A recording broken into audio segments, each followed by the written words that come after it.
जय श्री कृष्ण। कल हम देख रहे थे कि कृष्ण के मथुरा से गोकुल आने के बाद अगले दिन प्रातःकाल जब नंद बाबा और यशोदा को पता चला कि उनके घर एक बच्चे का जन्म हुआ है, तो लाला के आगमन की बधाइयाँ देने के लिए पूरा गोकुल गांव उत्साह में है और सारे लोग नंद बाबा की खुशी में खुश हैं। पर एक बात यहाँ ध्यान देने लायक ये है, यहीं से हम आज की बात को भी आरंभ करते हैं।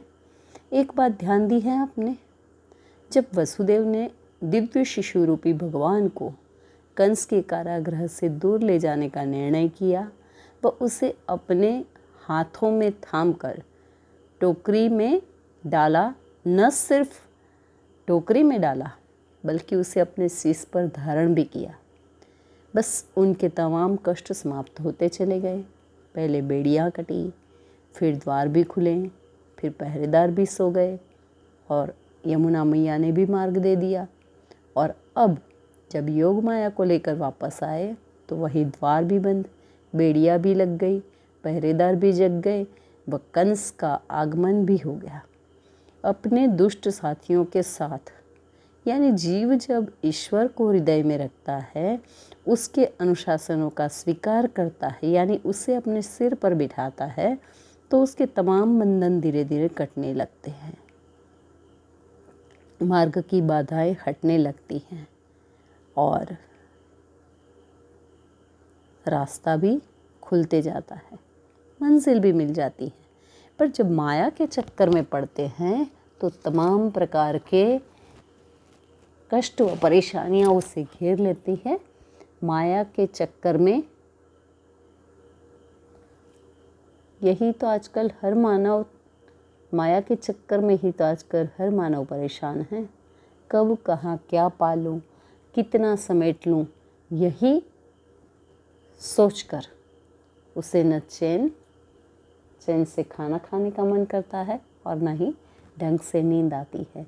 प्रभु की माया है, उसने तो उसके भक्तों को भी नहीं छोड़ा, फिर सामान्य व्यक्ति की तो बात ही क्या कहनी।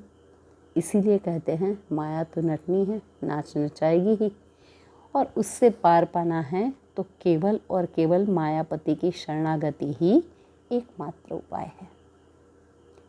कितनी सच्ची बात है ना। पर भगवान को छोड़कर, माने मायापति को छोड़कर, हम सभी माया के चक्कर में ही तो ज़्यादा रहते हैं। घर, गाड़ी, बंगला, रुपया, पैसा, रिश्ते, नाते, सुंदरता, पद और पता नहीं क्या क्या, किस किस चीज़ का अहम पालता है इंसान। जो अपने पास है उसी का अहंकार। अपनी कमियों को कभी नहीं देखा। हाँ, नहीं है उसके लिए शिकायत करनी है तब तो खूब कमियां देखी, तब जो है उसका धन्यवाद नहीं किया।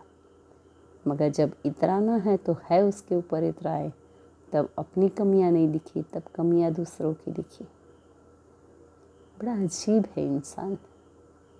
मगर ये आज ही नहीं, तब भी था। देखिए ना, जब वसुदेव भगवान को सिर पर धारण करते हैं, माने एक तरीके से कहिए कि भगवान के अनुशासन को स्वीकार करते हैं, उनके जो भी संसार को चलाने के उनके जो भी कायदे कानून हैं, जो भी तौर तरीके हैं, उसके साथ उनने जीना अगर स्वीकार कर लिया, मनुष्य ने जब भगवान के अनुशासन में जीना स्वीकार कर दिया तो मार्ग भी खुलेंगे और सुगमताएं भी आएगी, कठिनाइयाँ हटेगी।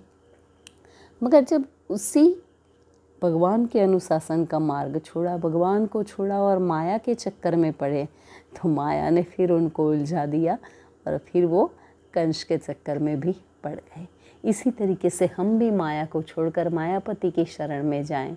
यही एकमात्र उपाय है जो सहायक हो सकता है, बाकी और कोई मार्ग नहीं। तो समझदारी इसी में है कि उस मायापति के चरणों में मन को लगाए रखो ताकि माया से बच सको।